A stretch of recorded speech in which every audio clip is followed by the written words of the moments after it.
జగ్గయ్యపేట మండలం గౌరవరం గ్రామంలో శ్రీరామనవమి వేడుకలు వైభవంగా నిర్వహించారు. ఈ సందర్భంగా శ్రీ సీతారాముల కళ్యాణ మహోత్సవాన్ని ఘనంగా నిర్వహించి భక్తులను ఆకట్టుకున్నారు.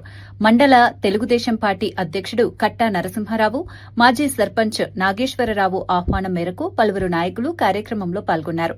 వేద పండితుల మంత్రోచ్చరణల నడుమ జరిగిన కళ్యాణాన్ని భక్తులు భక్తి శ్రద్దలతో వీక్షించారు.